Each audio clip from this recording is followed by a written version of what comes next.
Hello guys, good morning. আশা করি তোমরা সকলে ভালো এবং সুস্থ আছো। আমিও আছি ভালো। আর আজকে তোমাদের দেখাতে চলেছি গোপাল সোনার ঘরে রং চলছে। এইটা উপরে চলে এসেছি দেখো, আর এইটা গোপাল সোনার ঘর। আর গোপাল সোনার ঘরে পট্টি হয়ে গেছে আর রং করা বাকি, সেই কারণে গোপাল সোনা নিচে আছে আমাদের বড় ঘরটায়। আর উপরে কাজ চলছে, আমার জেঠু বাড়ির সকলে দেখাশোনা করছে। আর এইদিকে এই ঘরটাও রং চলছে।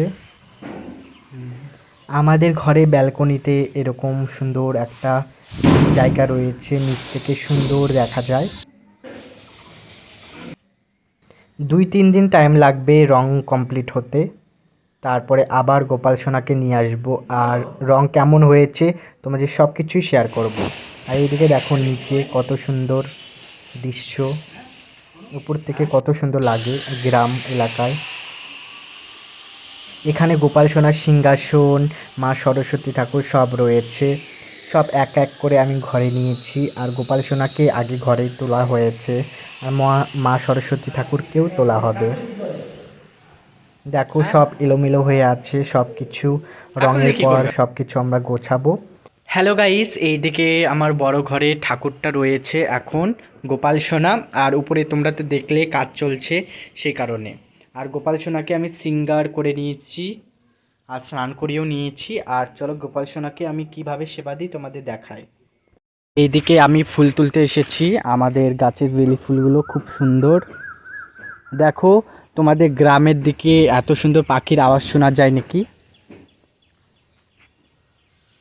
কি সুন্দর ফুলগুলো। গরমকালে এই ফুলগুলো ফোটে, এত সুন্দর দেখতে। চলো এবার আমি তুলসী পাতা নিয়ে নিই। তুলসী গাছের এখানে চলে এসেছি, আর এদিক থেকে কটা তুলসী পাতা নিয়ে নিই। একটু বেশি করে নিয়ে নিলাম, কারণ লাগবে সন্ধ্যার দিকে। চলো এখন ঠাকুর ঘরে যাওয়া যাক। এইদিকে আমি এখন প্রদীপটা জ্বালিয়ে নিই।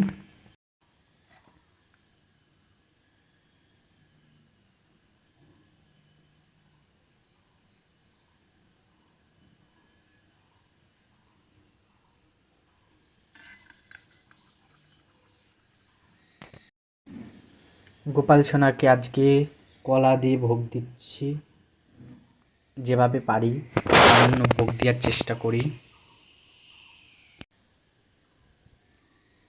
হাতে একটা দিয়ে দিচ্ছি, আর এই ছোট্ট গোপাল সোনার চরণে। গোপু সোনাদের কত সুন্দর লাগে ফুল দিয়ে সাজালে। আর আজকে তো একাদশী, তোমরা সকলেই জানো। চলো এবার গোপাল সোনার আমি আরতি করি, আর তোমরা সকলে মন দিয়ে দর্শন করো গোপাল সোনার আরতি।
তোমাদের যদি ভিডিও ভালো লেগে থাকে তাহলে লাইক, সাবস্ক্রাইব এবং কমেন্ট করে যাবে। রাধে রাধে। চল।